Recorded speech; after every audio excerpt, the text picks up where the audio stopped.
কল্পনা করুন, আপনাকে সবাই মিলে ঘর থেকে বের করে দিচ্ছে। মহল্লার লোকজন সাক্ষী হয়ে দাঁড়িয়ে আছে। আপনার স্বামীকে চাপ দেওয়া হচ্ছে, এখনই তাকে মায়ের বাড়ি পৌঁছে দিয়ে আয়।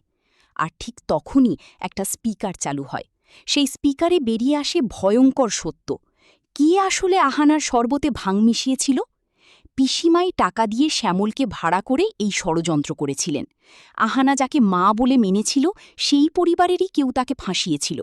আহানা কাঁদতে কাঁদতে বলছে, মা, আমি জেনে শুনে আপনার অপমান করিনি। কিন্তু টুকুন দাদা সবার সামনে প্রমাণ হাজির করে বলছেন, পিসিমাকে ক্ষমা চাইতেই হবে, না হলে তাকেই ঘর ছাড়তে হবে। এই একটা এপিসোডে এমন বিস্ফোরক টুইস্ট আসবে যে আপনি শ্বাস আটকে দেখবেন। আহানা কি পিসিকে ক্ষমা করবে, নাকি পিসিকেই ঘর থেকে বের করে দেওয়া হবে?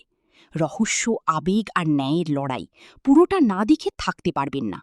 দেখুন বন্ধুরা, এপিসোড ১১২ শুরু হচ্ছে বাড়ির ভেতরে তুমুল উত্তেজনায়।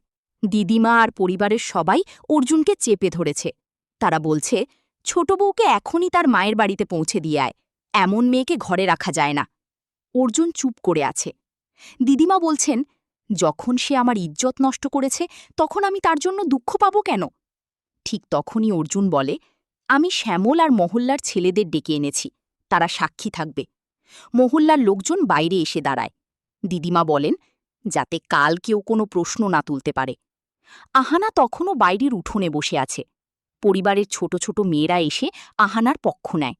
তারা কাঁদতে কাঁদতে বলে, ছোট চাচি তো আমাদের পড়াশোনা করিয়েছে, ডান্সে প্রাইজ জিতিয়েছে, একটা ভুল হয়েছে বলে তাকে বের করে দিবেন কেন? মিতা আরও এক ধাপ এগিয়ে বলে, আগে পিসিমা যখন দিদিমার সঙ্গে অন্যায় করেছিলেন, তখন তো কেউ কিছু বলেনি, আর আজ আহানার একটা ভুলে তাকে জীবনভর ঘরছাড়া করা হচ্ছে। এটা কি ন্যায়? পরিবার চুপ করে যায়। ঠিক তখনই টুকুনদাদা একটা স্পিকার নিয়ে এসে বলেন, আমি সবাইকে কিছু শোনাতে চাই। সবাই অবাক। তিনি স্পিকার চালু করেন। স্পিকারে শ্যামলের গলা ভেসে আসে, পিসিমা আমাকে টাকা দিয়ে বলেছিলেন ছোট বউয়ের শরবতে ভাং মিশিয়ে দিতে। আমি চালাকির সঙ্গে সবাইকে এক জায়গা থেকে শরবত খাইয়েছি, কিন্তু শুধু আহানার গ্লাসে ভাং ছিল।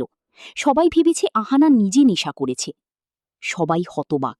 দিদিমা চিৎকার করে বলেন, এটা কি শুনছি? টুকুনদাদা শান্ত গলায় বলেন, পিসিমা, আপনাকে সবার সামনে ক্ষমা চাইতে হবে আহানার কাছে। যদি না চান, তাহলে আপনাকেই এই ঘর ছাড়তে হবে।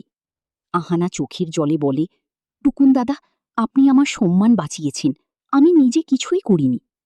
টুকুনদাদা আহানার দিকে তাকিয়ে বলেন, আমি তোমার কাছে ক্ষমা চাই, গতকাল রাগের মাথায় তোমাকে অনেক কিছু বলে ফেলেছি। পুরো পরিবার এখন চুপ। সিদ্ধান্ত এখন একদম আহানার হাতে। সে কি পিসিমাকে ক্ষমা করবে, নাকি পিসিমাকেই ঘর ছাড়তে হবে? এই টান টান মুহূর্তে আহানার মুখ থেকে কি বেরোবে, সেটা জানতে হলে পরের এপিসোড অপেক্ষা করুন। যদি এমন ন্যায় আর আবেগের গল্প আপনার ভালো লাগে, তাহলে চ্যানেলের সঙ্গে থাকুন।